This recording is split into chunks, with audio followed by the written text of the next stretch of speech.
siempre es lindísimo escucharte y siempre está bueno saber cuáles son los pensamientos. Podés compartirlo o no compartirlo, pero siempre está buenísimo abrir la cabeza y saber que hay otros pensamientos. Y me quedo con esto que nos decía Alejandro recién, Iru, que es una simulación y qué hubiese pasado si esto se planteaba, algo que hoy podría ser posible, si esto se planteaba en 1905, en 1800. Mirá, yo te diría que podríamos ir incluso más atrás porque esto siempre ha estado presente. Si nos vamos un poco a la psicología junguiana, esto está en el inconsciente colectivo, porque antes no se hablaba de una simulación, pero se hablaba de Descartes, de un genio maligno. O antes se hablaba del demiurgo, o antes se hablaba de que podíamos ser soñados por un gran soñador. O sea, siempre la idea de ilusión de la Maya, podríamos irnos a la gran ilusión de la Maya, que en realidad es el tiempo, pero es esta cuestión de no ser nosotros mismos, ¿no? De alguna manera de tratar de compatibilizar lo que es la multidimensionalidad que tiene la tecnología del cuerpo humano. Cuando me refiero a la multidimensionalidad, me refiero a que nosotros convivimos al mejor estilo, como dirían grandes escritores del estilo Sábato. Somos emociones, somos sueños, somos pasiones, somos cosas que no tienen materialidad en un mundo material. O sea, somos espíritu y materia. Y eso siempre ha llevado a la mente del ser humano a querer entender algo que la renga lo diría, ¿no? Que el corazón tiene razones ni que la propia razón entenderá. Y el corazón es el que maneja el campo electromagnético de alguna forma. Entonces, esta convivencia entre materia y espíritu, depende de la cosmovisión de la época, se lo ha tratado de distintas maneras. Hoy nosotros lo adaptamos a nuestra tecnología porque hemos logrado simular, entre comillas, con videojuegos, con computadoras, una cuestión de que empezamos a tratar de encajarla y reducimos la experiencia tan mágica que tiene ser espíritu y materia a un videojuego, y hay gente que se fascina con eso, pero esto ha sido siempre así en la historia de la humanidad. Es siempre el eterno retorno a la gran pregunta. ¿Somos espíritus encarnados o simplemente somos materia? Iru, perdón que te corte, pero había una palabra que me estaba dando vuelta y me gustaría que la amplíe mucho más, Iru, que es el concepto del doppelganger.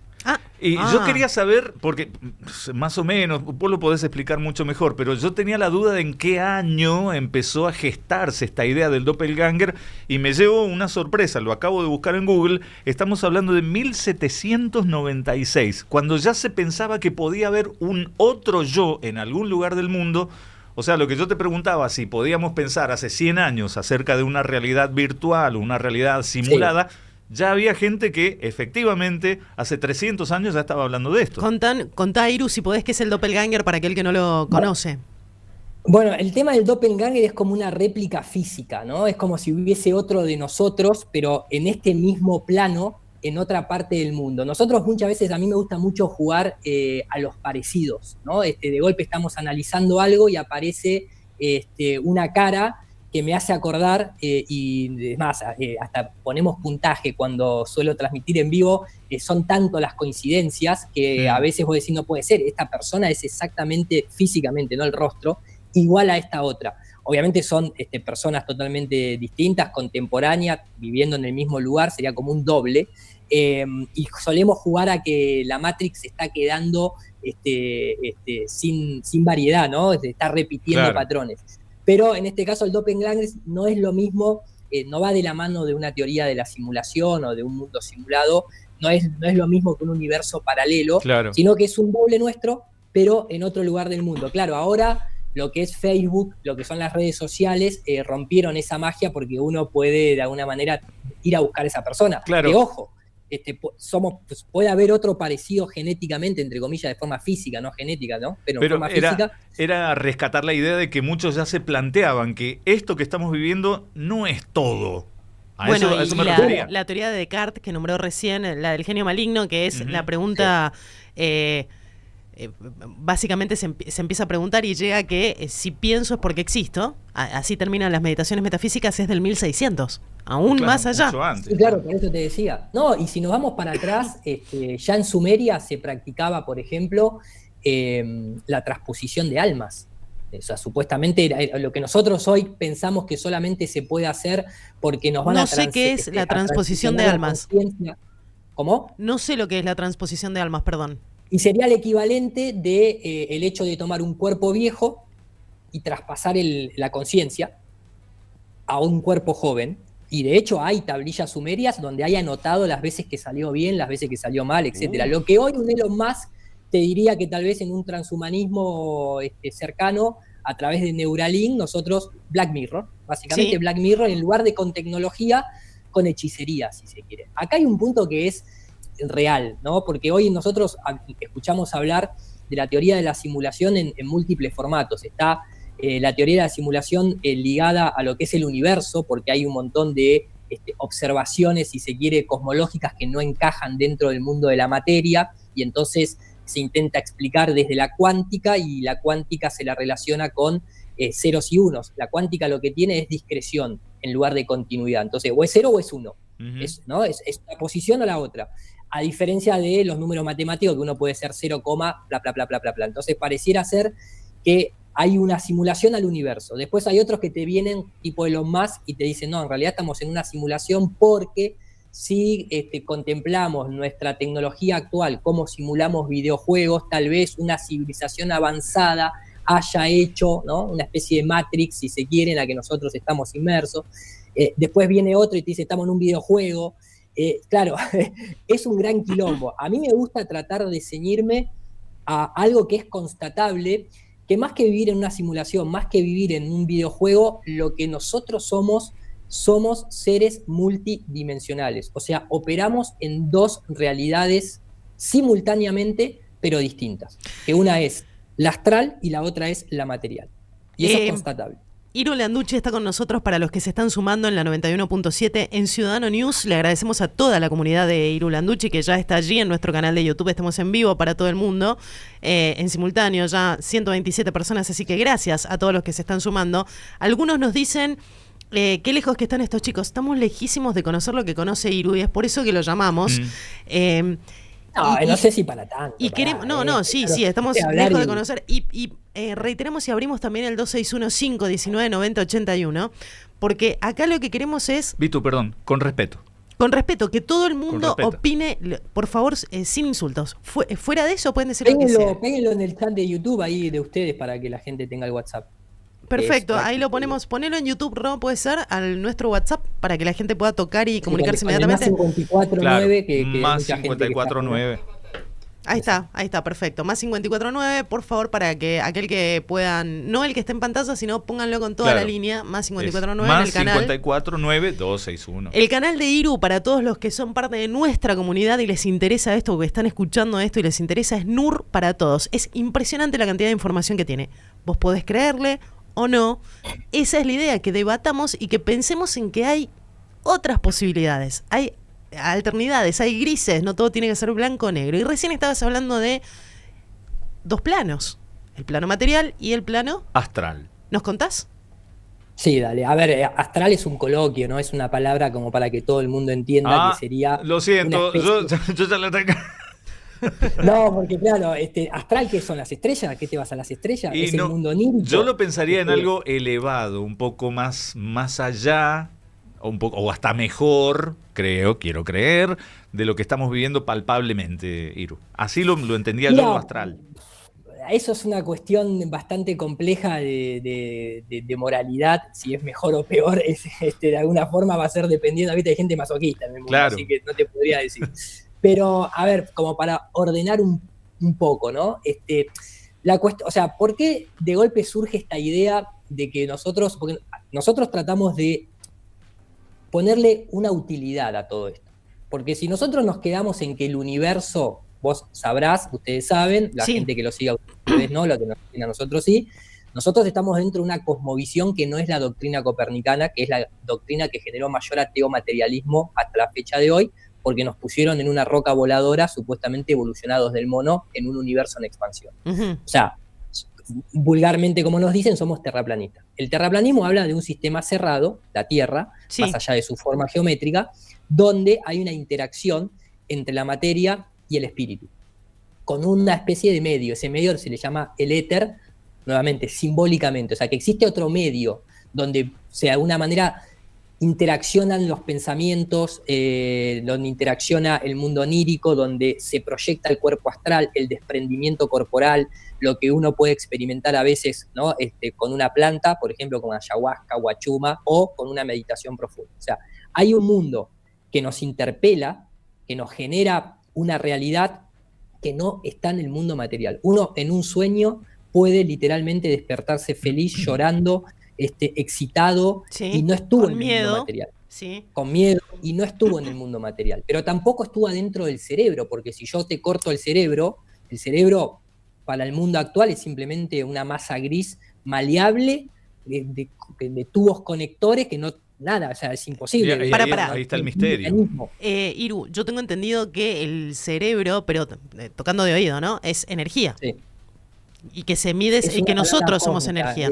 Es energía, en la ciencia, energía es un montón de cosas, o sea, es como que no es indefinible, es como una palabra genérica, pero sí, produce energía. Bien. No es que es energía, produce energía. El corazón también es un músculo, pero además es un campo magnético. Entonces, bien, si nosotros nos quedamos en la teoría de que el universo es una simulación, ahí para nosotros estamos entrando en el juego copernicano, porque ¿quién hablaba de que el universo era una teoría, una teoría de la simulación? Hawkins, por ejemplo. Stephen Hawking. ¿Por qué? Porque no le cuadraban ciertas constantes y ciertas observaciones. Hoy en día hay un montón de personas, obviamente ligadas a la astrofísica, a la física teórica y demás, que también tienen sus propios planteos de un universo simulado, porque un agujero negro en realidad sigue teniendo entropía y entonces ni la luz escapa, pero también es información. Y se quedan en un laberinto mental que vos decís, yo no voy a ir a un agujero negro. O sea, ¿para qué mierda me sirve a mí si la luz escapa o no se escapa del agujero negro? Eso es cosmología de cosmólogos copernicanos que no tienen utilidad acá en el mundo real. Ahora, si nos vamos a la simulación de Elon Musk, Elon Musk como... Perdón, te interrumpo. Hay una autora, que, a ver, ayúdame a buscar el nombre en mi cabeza, que está hablando muchísimo de esto, de lo que acabas de decir, de la entropía y demás, que se hizo muy conocido el libro. Ayúdenme, si no alguien... Estoy buscando. Ahí no te sigo. No, Mercedes Halfon, Romina Paula, Jennifer Croft, me parece Alex que Chang. Wendy Houston. No, es una... Laura Whitner. Que hizo la tapa del libro, de hecho lo compré, la tapa del libro es... verde. No, es cremita, pero es que te va a encantar a vos, Iru, te va a encantar a tu comunidad. ¿Creo que es argentina? No, creo que es... no, me parece que es Sontag, oriental. No sé. Me parece que es oriental. Ok, no, la verdad que ahí me pierdo, pero digamos que tenemos el universo simulado por un lado, después tenemos teorías de la vida simulada, o sea, más allá del universo, nuestro mundo simulado, para unos planetas, ¿no? O sea, la experiencia del ser humano en este mundo es una simulación. Y ahí podés entrar también en una especie de esquizofrenia en donde todo te chupa un huevo y tal vez te perdés del camino de la vida. O sea, puede ser, no voy a decir peligroso, pero banalizar la experiencia de la vida a un simple videojuego, porque nosotros tenemos placas de video de 16 GB de RAM, DDR5, me parece un insulto a la experiencia humana. A mí, estoy hablando siempre de lo personal. Hay mucha gente que se puede, subir a ese carro y terminan saltando de un balcón porque total... Perdón, la vida es un juego, permitime esta banalidad, tal vez es muy chato, pero mucha gente está pensando en lo que significó el desarrollo de la saga de Matrix o Matrix, que es realmente apocalíptico y dan ganas de abandonar todo. Pero hay otras producciones como por ejemplo Avatar, que también te habla de una simulación donde la simulación es mucho mejor. Tal vez sea muy apocalíptico y muy triste la idea general de esta otra vida o de la realidad que a la que no nos estamos enfrentando. Pero podemos pensar que no todo es tan tétrico, tan terrible como en Matrix, sino que es más bien mejor. Por ahí la gente se olvida que puede ser mejor. Obvio, nosotros si nos vamos independientemente de si no es una simulación o no, a nosotros tenemos que lidiar en un mundo en donde sabemos que hay una gran injusticia a nivel geopolítico, no solamente por cuestiones de guerra, de usura internacional, sino de ocultamiento de información a la población desde el sistema educativo, donde digamos, el sistema educativo no es para potenciar nuestra parte espiritual, porque si no nos enseñarían desde primer grado las leyes herméticas y nos dirían, mira, independientemente de las leyes físicas, de acción y reacción, de la termodinámica, de esto, aquello, lo otro, tenemos la otra parte de leyes, la ley de atracción, ritmo, polaridad, ¿no? Entonces empezarían a darnos potencial, o sea, herramientas de hechicero. ¿De hechicero para qué? Para fabricar nuestra propia realidad. Entonces, hay un montón de ocultamiento de información y de desvío de información en donde a esto es lo que yo quería llegar. Si bien hay un montón de teorías de simulación aplicada al universo, aplicada a nuestro planeta Tierra, para aquellos que creen en la palabra planeta, aplicada a nuestra vida, hay algo que uno puede constatar, que es lo que yo venía tocando en los últimos 2 programas en mi canal, que es un documento desclasificado de la CIA en el año 2017 para el público, desclasificado internamente en el 2003 y realizado en 1983 bajo el Instituto Monroe, que sigue estando activo en los Estados Unidos. El Instituto Monroe es un instituto dedicado a practicar y a enseñar cómo salir del cuerpo en forma astral y experimentar, ya sea en el mismo plano físico, pero en forma astral, o ir a otra realidad como cuando uno va en un sueño. No, un locurón. Eso es practicable. ¿Lo has hecho? ¿Lo has hecho? Sí. Sí, pero no lo he hecho porque lo he practicado con el Instituto Monroe. Si estaría en mi casa les mostraría los anteojos que tengo que te ayudan a eso cuando te vas a dormir. A mí me sucedió a los 20 años. ¿Nos puedes contar, ¿nos puedes contar esto que vas a relatar, el paso a paso de qué fue lo que sentiste, qué te pasó? Sí, siempre, yo ahora tengo 44, siempre de chico, y ahora de grande también, he tenido muchas veces parálisis de sueño. No sé cuántos de ustedes, ¿no? Eso le pasa a mí me pasó. Al 30-40% de la población humana le sucede, tal vez el animal también, porque los animales sueñan, pero no nos podemos enterar. Entonces vos, ¿qué es lo loco de la parálisis de sueño? Que no solamente el cuerpo está paralizado, pero vos estás consciente, sino que vos tenés los ojos cerrados y muchas veces ves la habitación. Sí, tal cual. Y vos decís, pero los ojos están cerrados, ¿cómo voy a ver la habitación? Entonces, existe algo que es la gran discusión hoy en día de la física cuántica, que la física cuántica tiene un gran experimento, que es el experimento de la doble rendija, que simplemente lo reducen a si la luz se comporta como partícula, como onda, lo cual no te sirve para un carajo, pero hay otra cosa que es si el observador colapsa la función de onda, o sea que el observador condiciona la realidad. Cuando la realidad es observada por una conciencia, se moldea. Obviamente la naturaleza tiene su propia conciencia que moldea, ¿no?, los elementos ajenos a nosotros, pero eso es un poco la base de lo que es la ley de atracción. Entonces, cuando la discusión acá es, ¿la mente produce la conciencia o la conciencia produce la mente? O sea, ¿la materia es ajena a la energía, vamos a decirlo así, o en realidad la energía es la que crea la materia? Y esa es la gran discusión ahora actual, incluso te diría en estas nuevas cosmovisión de que el universo es información, ya ni siquiera es que sea luz. Entonces, cuando vos vas a una experiencia extracorporal, lo que te sucede es que vos podés tener un desprendimiento corporal, que no es un viaje astral, ni es que estás yendo a otra realidad, sino que vos estás en la cama, vamos a suponer, como me pasó a mí, durmiendo, y de golpe yo tuve la sensación de que me caí. Esto me pasó a los 22 años.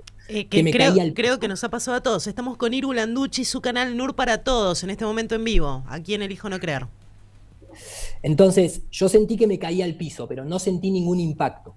Y tampoco sentí ningún dolor, nada. Sin embargo, yo me seguía mirando, ¿no?, como en primera persona, como que me veo las manos, ¿no?, como si estuviésemos ahí en una cámara de primera persona, y no me podía parar porque no podía mover las piernas, pero no me dolía nada. Entonces me empecé a arrastrar y llegué hasta el borde de la habitación mía donde estaba la puerta y miré hacia atrás. Sí. Y yo me vi el cuerpo en la cama. Pero yo estaba en la cama con los ojos cerrados.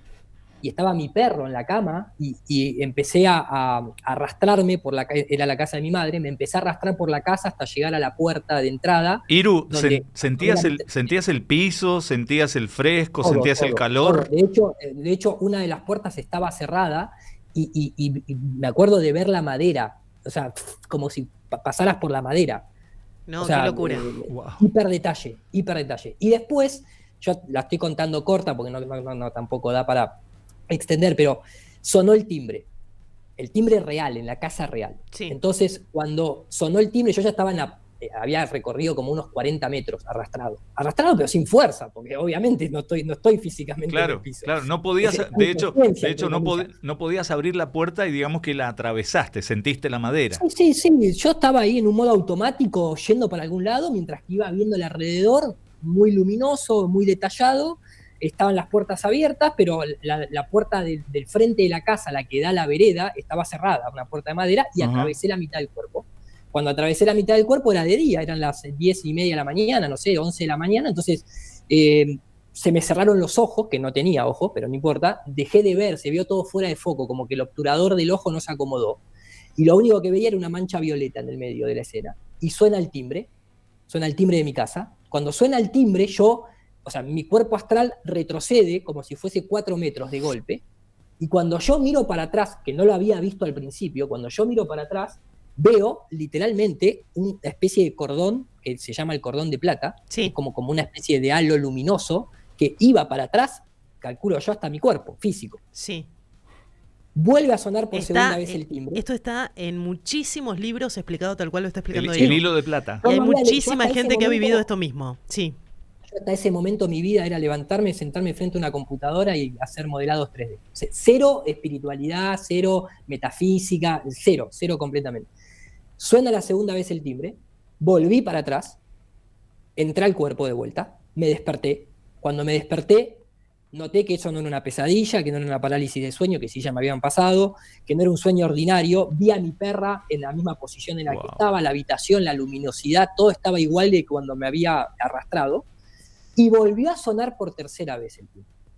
Y entonces ahí dije incluso, bueno, el timbre ni siquiera fue parte de, entre comillas, de este sueño. O sea, alguien está tocando el timbre. Claro, Me paré, fui, cuando iba pasando por la cocina, el living, todo estaba igual que lo había visto.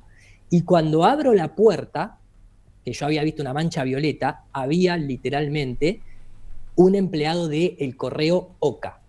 Ustedes saben, vestido de violeta. Vestido de violeta. OCA se visten de violeta. Sí, sí. Que le venía a traer una multa de tránsito a mi hermano. A lo cual no acepté, porque le dije, no, yo no te voy a firmar esto.